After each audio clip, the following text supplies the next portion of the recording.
well, this is life-changing for me. So the fact that I'm able to do this, it's like... What it means you're unstoppable no matter what you want to do. You know the drama is never ending. Don't let it get the best of you. And all the fake friends just keep pretending. That's how the little things get huge.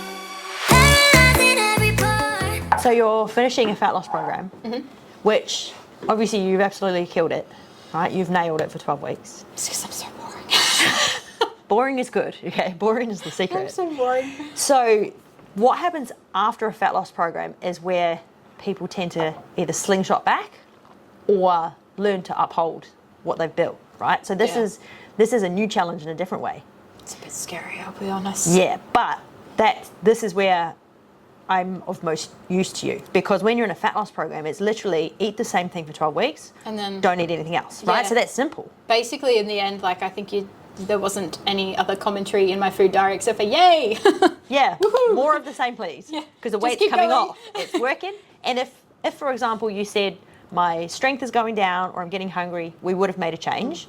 But as long as you are making progress in the gym, the weight's coming off and you're feeling good, then there's no reason, like, don't fix what's not broken, right? I think the only times I really struggled with it was like hormonally, as being a female. I struggled with it once a month around that time. And at least you knew that that's what it was, because did. nothing else changed. Yeah. So you could put it on that. Yeah. So when you do a fat loss program, it's really simple and boring, right? So it's literally do the same thing for 12 weeks.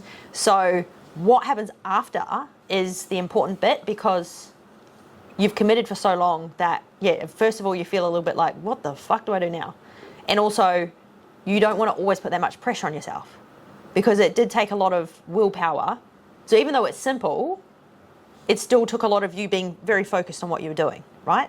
So that's mental energy that is still exhausting. So when you come out, now obviously later down the track we'll do some more refined versions of that, but you've built your blueprint for fat loss. You know exactly what will make you lose fat, right? Eat exactly this and you'll lose fat. So now you want to back it off a little bit so that you have a little bit of a rest mentally, but also now you want to learn how to maintain it. So that is something that there's no rule book for, because it's different for everyone, because it has to be, first of all, what you like, what suits your personality, and then, so there's what you like, and then there's what's optimal, and you have to find something in the middle. So this is what I think is going to help. And I know we've talked about this previously, where the first step is you look at what you're eating in your fat loss program, which meals you are not sick of and can keep eating without any issues, right? So you might go, right, meal 1, 3, and 4, I can eat that forever, never get sick of. So we keep that the same. And then you might go, right, meal 2 and meal whatever, 6, I didn't like, or I'm sick of. I don't know, I was talking to my dad the other day. He's like, you could just keep eating the same, right? And I was like, probably not exactly the same. Like, nah, you can't. And this is where a lot of I people don't fall want down. to. Some people will keep, this is where you can fall down, where they keep, because they think in their head too, I enjoyed the food, I don't mind it, it's easy, so I'll keep doing it. Yeah. And then I'll add in 1 or 2 off meals a week. The problem with that is, once you add in processed like sweet food, your taste buds will change, right? And then when you eat your staple food, it won't taste as good anymore. So what can happen is, as soon as you bring in because you'll bring some off meals back in. Yeah. But if you're still eating strict, you're going to start hating it, because your taste buds will change. Yeah, because you're going to know what that is like again when you haven't for a long time. And it's Yeah. like, I missed that.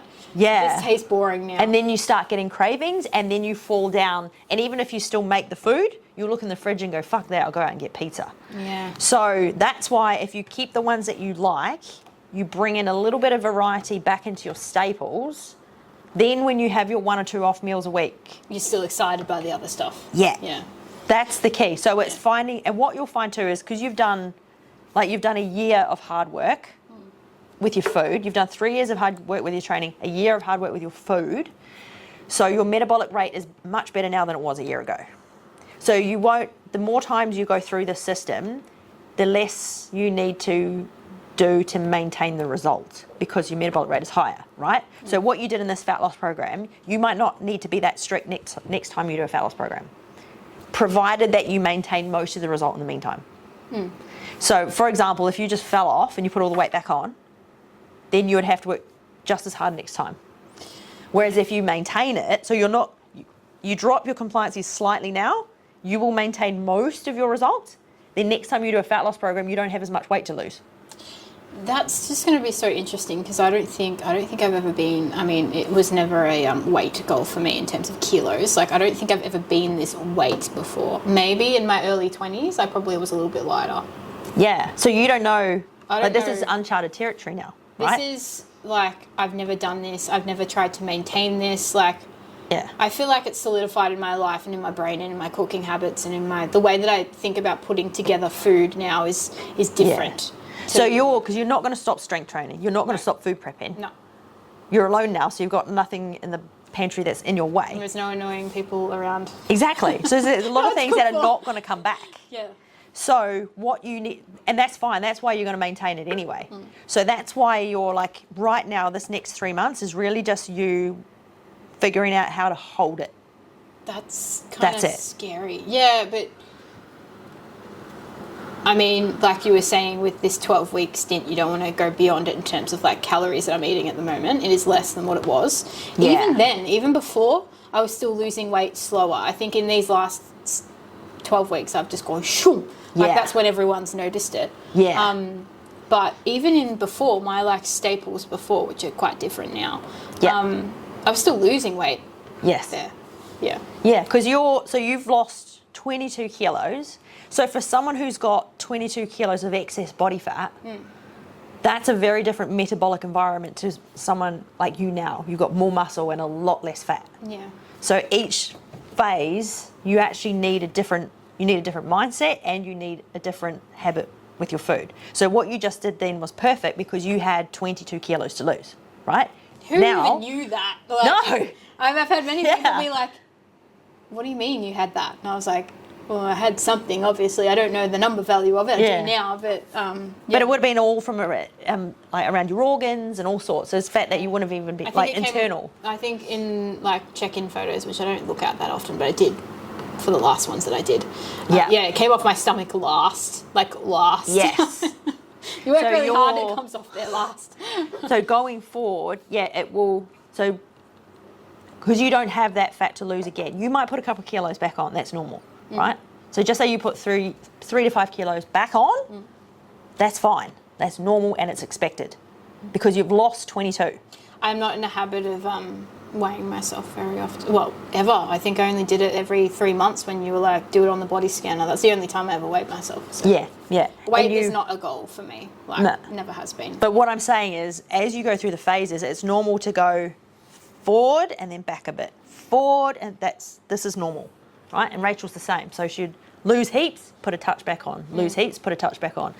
But then, over time, you see how it's trending down. Yes. So now you've lost a significant amount of weight. Now all you need to do is see how much of it you can maintain for 3 months.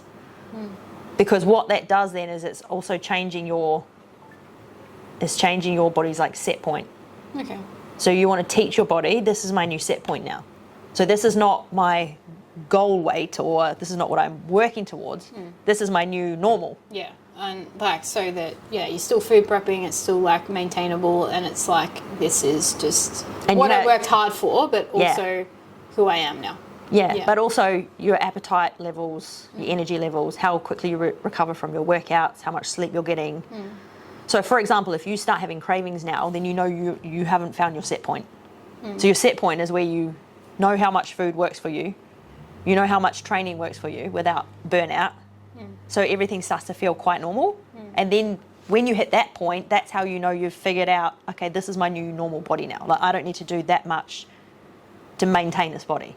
So you had to do it, you did a significant amount of work to lose it, but now the key is for you to figure out, and that's what I'll help you with, is what is Tamsyn's new normal, so she doesn't feel like she's trying really hard. To keep the new normal. Yeah. I don't know, this, like you said, it's uncharted territory. Like, I don't even know how to think about that yet. Like, No, and it's very trial and error.